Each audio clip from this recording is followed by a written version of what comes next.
ससुराल वाले और घर वाले जिसे 7 साल से दरोगा समझ रहे थे, उसने बहुत बड़का कांड कर दिया है और बहुत बड़का फर्जी निकल गया भैया।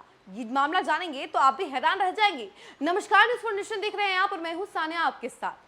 मामला पटना का है और पटना जंक्शन पर एक यात्री उतरता है जो कि खुद को पुलिस बताता है, लेकिन इसके बाद रेल पुलिस उसे गिरफ्तार कर लेती है। तब जाके भांडाफोड़ होता है कि भैया ये तो पुलिस ऑफिसर था ही नहीं। इतने दिनों से ये खुद को पुलिस बता रहा था, लेकिन ये पुलिस नहीं था। जबकि यहाँ घर वाले भी यही समझ रहे थे, ससुराल वाले भी यही समझ रहे थे। 7 सालों से यही खेल चल रहा था, लेकिन बाद में पता चला कि ये बहुत बड़का चोर है। चलिए इसके बारे में पूरी जानकारी जरा हम आपको विस्तार से बताते हैं।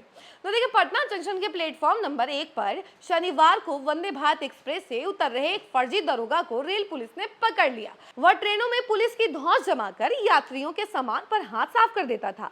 रेल पुलिस को पिछले कई दिनों से सूचना मिल रही थी कि वंदे भारत समेत अन्य ट्रेनों में कोई पुलिसकर्मी बनकर चोरी की वारदातों को अंजाम दे रहा है। इस बीच एक पीड़ित यात्री ने हुलिये का सुराग दिया और पुलिस सीसीटीवी फुटेज खंगालते हुए प्लेटफॉर्म नंबर 1 पर जाल बिछाकर वंदे भारत के आने का इंतजार कर रही थी।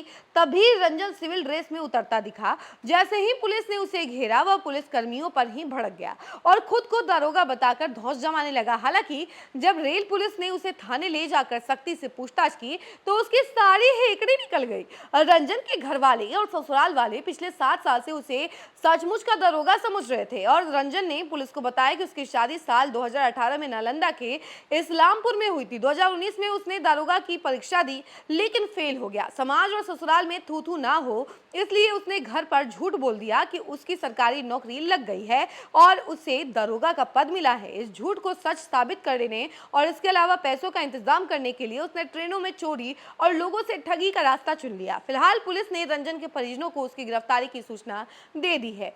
पुलिस ने रंजन के मोबाइल की जांच की तो उसमें पुलिस की वर्दी पहनी कई तस्वीरें मिली। इसके अलावा उसके पास फर्जी पुलिस आई कार्ड, वारदात में इस्तेमाल मोबाइल और बीएमपी के एक हवलदार के डॉक्यूमेंट मिले। पुलिस अब इस बात की जांच कर रही है कि बीएमपी हवलदार के डॉक्यूमेंट्स रंजन के पास कैसे आए।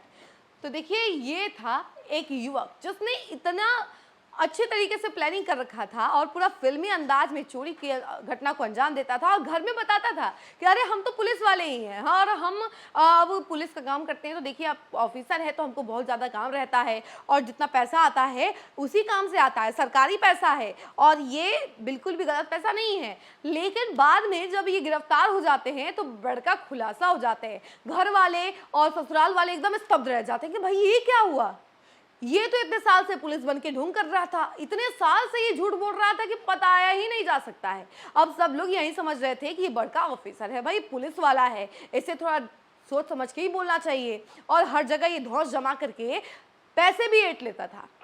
ट्रेनों में जाता था, ट्रेनों में लोगों के बैग्स पर, इसके अलावा चीज़ों पर हाथ साफ कर देता था, पैसे ऐंठ लेता था लोगों से और उसके बाद जो है पैसे लेकर के घर जाता था और कहता था कि अरे हम तो दरोगा हैं, इसीलिए हमें इतना पैसा मिल जाता है। तो अब ससुराल वालों को जब ये बात पता चल गई है तो वो भी टेंशन में है और घर वाले भी टेंशन में है कि भैया ये इतना बड़का झूठा कैसे निकल गया, इतना बड़का चोर कैसे निकल गया। तो देखिए, आपकी क्या राय है इस पूरे मामले को लेकर के जरूर बताइएगा कमेंट सेक्शन में और देखते रहे न्यूज़ फॉर नेशन। धन्यवाद।